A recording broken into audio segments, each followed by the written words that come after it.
But whoa. Hold on. Here is the main reason I'm even making this video. Alabama, Nick Saban, Alabama, and Jalen Milroe, they are doing something that nobody saw coming in a million years.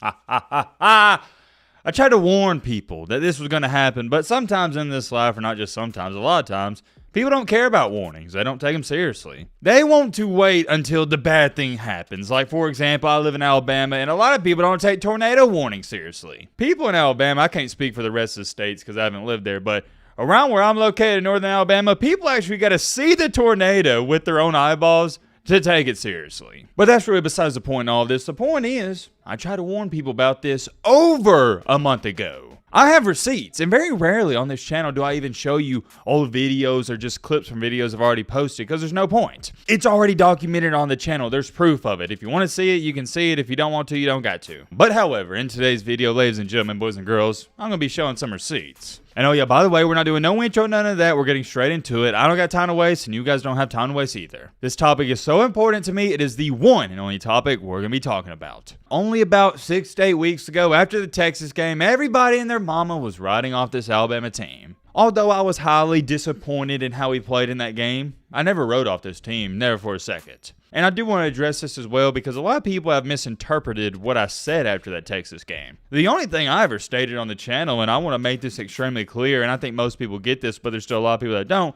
is that we had quarterback problems, and we did. As soon as the Alabama-LSU game was over, I did my live reaction. Y'all know how we do that on the channel, and a lot of people in the comment section were saying stuff like this. I need a Jalen Milroe apology video from you, Matt. You were against the man in the beginning of the year. There was a couple other comments saying that, but you get the point. This comment right here got over 116 likes. But I'm glad to see a lot of people out here, they understand reality. Check out this comment. This was a reply to that one. Apologize? For what? He was right. Milroe was terrible last season and bad at the beginning of the year. Another comment. He deserved to catch some flack and criticism at the beginning of the year, and I agree. And I could sit up here and read off 20 more replies of people defending my criticisms, but here's the last one. Or I'll read off 2 more. Bro, what? He's been a fan of Milroe the entire year. He has just told the truth about how he's performed each and every game. Another one. He criticized what he saw at the time. Milroe got better. You act like objective criticism is pulling against him. I couldn't agree anymore, and it goes back to this. As an Alabama fan, in which I am, you can't win. For example, if you pick Alabama to win, it's all your bias. You know, you're an Alabama fan, of course you're going to pick them to win. But if you actually think they're going to lose and you pick them to lose, then the same Bama fans, or some of them, are like, oh, well, you're not a true Bama fan. You picked against your team. You can't win. Fortunately, there's a lot of people, a part of the community that was defending me, and they understand that, but there's still a lot of people that don't. Same thing for Jalen Milroe. I don't know what y'all expected me to say after the Texas game, but I refuse to get up here and say the man played good when he didn't. I'm sorry, I'm not sorry. You got the wrong guy. I call things how I see it. My family didn't raise me that way, especially when I played sports. If I played bad, they were going to let me know about it, and vice versa. If I played good, same thing. There is no sugarcoating on this channel. They do that on ESPN and all this, but I don't do that. And Jalen Milroe knows this. I'm supporting the guy. I want all the Alabama players to do good. I want to get up here on the live reactions as soon as the game's over and talk about how great my team played and how great Milroe played. But the bottom line is, if Milroe has 2 costly interceptions that cost us a Texas game, I got to get up here and criticize him. But it goes back to this. I was never against Jalen Milroe. As a matter of fact, I was the one advocating that he was our best option even in the offseason. For the people that get it, I greatly appreciate y'all. And for the people that don't get it, I wish y'all could be more open-minded. Even these Bama players, I talk to a few of them on a regular basis, they get it. They understand it. I still supported Jalen Milroe fully after the Texas game. Even though he didn't play bad, I can support a man and criticize him at the same time. And after the Texas game, anybody that actually watches football, they understand this. He deserved criticism. Simple as that. So here's my reply to this. No, I will not apologize for critiquing a man when he played bad. Absolutely not. Will not be apologizing. And this is coming from a guy, if you've been watching the channels, who doesn't mind apologizing. I've already had to make 8 videos apologizing for stuff this year. That is one of the most mind-boggling things this year. People stating, I should apologize to Jalen Milroe because I critiqued him after the Texas game. Get out of here. You know what? Now that I'm thinking about it, I'm curious. What did you want me to get up here and say? Did you want me to get up in front of the camera and lie to y'all? And what's the word I'm looking for? Pander to y'all? Was I supposed to get up here and act like Milroe didn't cost us the game and he played terrible against Texas and had 2 interceptions? I guess you wanted me to get up here and say, oh, well, it's okay. He'll get them next time. Pat him on the back like a grandma. I ain't doing that, okay? I ain't doing that. When I evaluate and I analyze these games and these players and how they play, I'm a college football fan. I'm not an Alabama fan, and I hope you can respect that. At the end of the day, yes, I am a Bama fan, but being a college football fan comes first. Sorry for the rant and tangent on that. I didn't really want to talk about that as long as I did, but it happens. It is what it is. Getting that out the way, here's what they fail to tell you. About 3 weeks ago, to be more specific, on October 13th, I posted this video right here. Jalen Milroe and Alabama are starting to scare people now. And what did I state in that video? Number 1, Milroe's getting better and better and better every single week. And number 2, he's going to continue to get better and better and better every single week. I'll show you a short clip. Matt, roll the clip.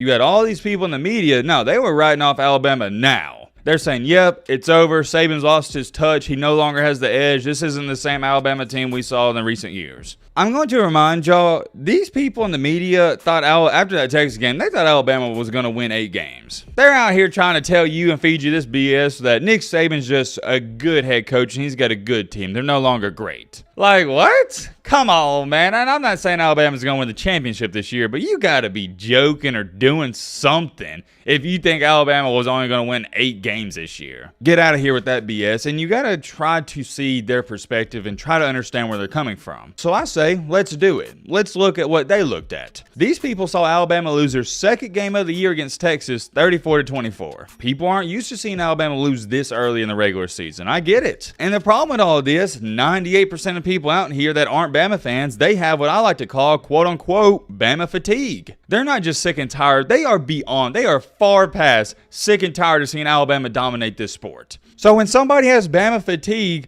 as soon as they even have a slither of a chance to throw Alabama to the fire and throw Nick Saban to the fire, that's what they're going to do. People out here can't stand Alabama. They're ready for them to be gone. And well, here we are. Couple weeks later, and all Nick Saban and Alabama has done is go 3-0. They're now sitting in an extremely pretty situation at 5-1 in which they control their own destiny. The people that were writing off Alabama, the only reason they were writing them off is because, oh yeah, y'all don't have a quarterback? Yeah, y'all ain't gonna beat anybody. Well, what has happened is in the past couple of weeks, these people out here, the outsiders, they have seen Jalen Milroe progress and get better and better and better every single week. And it's scaring people because everybody with a brain knows if Alabama has good, and it doesn't even got to be great, if you just have good quarterback play, with all the talent they have surrounding the quarterback, they can beat anybody. Let's take a look at these numbers. Against Ole Miss, Jalen Milroe was 17 for 21, only had 4 incompletions, 225 passing yards, 1 touchdown to 1 interception. That'll get the job done. Yeah, he had 1 interception, but I can overlook it because he's going to make plays.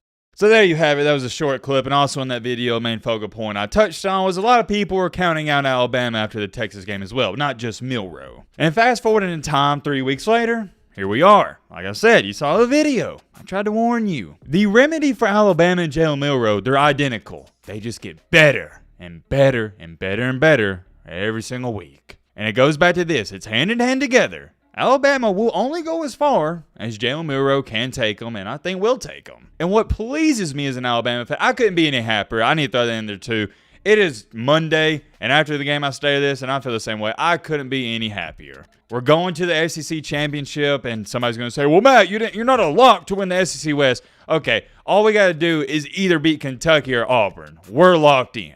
I'm the last person to count my chickens before they hatch, but no way we go 0-2 in those games. No way. If we do, I'll apologize. But anyways, like I was saying, we're locked to go to the SEC championship. We got a rematch with Georgia unless some craziness happens there. It could happen, but it's looking like we're going to meet Georgia because I don't see them losing to Ole Miss or Tennessee. And this was supposed to be a down year. And it's always funny because as a Bama fan growing up, it was always the years we weren't supposed to win a championship. We wound up doing it. And it goes back to this. I've said this a lot too. If you're an Alabama fan, you're probably tired of me saying this. This year feels like 2015 with Jacob Coker. We lose an early home game at night to a team in which we should have beat that we was having quarterback problems in. In 2015, that was one of Nick Saban's worst teams, and same thing for this year. It's not to say this team's bad, but it's one of the worst teams when you look at talent. And here we are. We're sitting pretty. We're about to win the SEC West, and we got everything in front of us. But whoa. Hold on. Here is the main reason I'm even making this video. Alabama, Nick Saban, Alabama, Jalen Milroe, they are doing something that nobody saw coming in a million years. Trust me, this is crazy to say, but it's reality, believe it or not.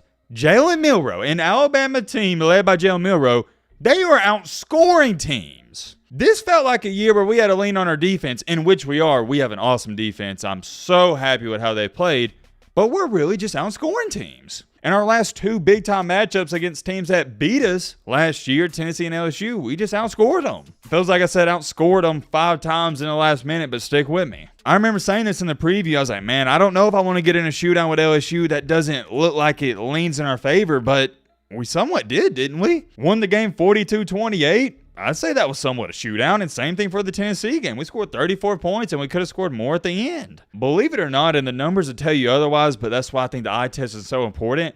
This Alabama offense is one of the better offenses in the SEC. And I think this is why everybody should be really scared of this Alabama team. They're nowhere even near close to their potential. I think right now, if you had to do percentage-wise, we're at like 70%. We still got 30% to go. We're in the later half of the season, and we're just now figuring out our identity on offense, and I love it. Against LSU, that was the most complete game our offense has played this year, and it looks like we're going to start running the ball a little bit more with Jalen Milroe. But here's the thing. In this game, Jalen Milroe had 4 rushing touchdowns, 20 carries for $155. A lot of those runs, I'd say probably more than half of them, weren't even designed quarterback runs. That was just him escaping the pocket. And the one thing I've taken notice of, and I'll show you this right here, is his pocket presence has gotten way better than what it was against Texas. There was one play that sticks out to me. I'll show it to you right here. Alabama was up 14-7, and we had a 3rd and 8 on our own. I believe it was 30 or 31. And this play, I thought Jalen Milroe was dead in the water. He escaped the pocket, but what he did in this that was so good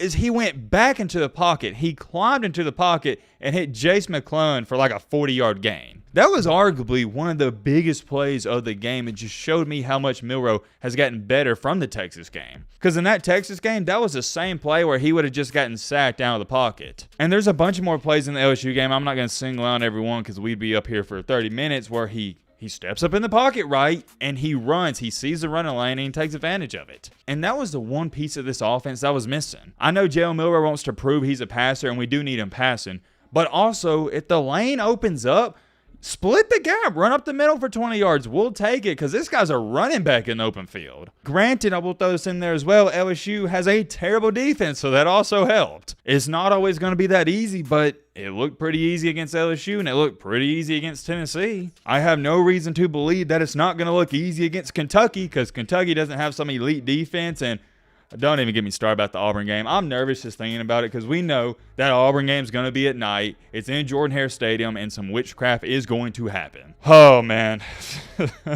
Only Alabama fans understand the feeling I currently have just thinking about that Auburn game. If you know, you know. There is witchcraft in that stadium. I can't explain it. Something ain't right there. Something ain't right. But the way this Alabama offense is playing, it's scary. Very, very scary. The defense is one of the best defenses, I wouldn't just say in the SEC, but in the country. I'd say we're easily a top 15 defense. I think that's more than fair to say, but the offense now, they're clicking on all cylinders. Goes back to this, I said this in a live reaction. If Jalen Milroe plays the way he did against LSU, Alabama can't be beat. They beat everybody. You also got to understand, though, law of averages. Jalen Milroe ain't always going to play that good. He had a QBR of like 97. That's dang near perfect. But man, oh man, if he does play that good and our defense keeps playing like they've been, we're going to be tough to beat. Going back to how I've lived my entire life, even when I was playing sports, I don't look ahead. I know a lot of Bama fans are pointing towards that Georgia matchup. I've had so many Bama fans say, yo, Matt, how do you think we stack up against Georgia? And I refuse to even think about it. Why do I refuse to think about it? Because we don't play Georgia next. We play Kentucky, one game at a time. And I'll tell you this isn't a preview, but this Kentucky game is a definition of a trap game and a sneaky game at that. Kentucky ain't 6-3 for no reason. They're a decent team. But the bottom line is, nobody expected this Alabama offense with Jalen Milroe leading the show to look this good and this explosive. But they are. As a Bama fan, you love to see it. As a, I guess you'd say, Kentucky fan, and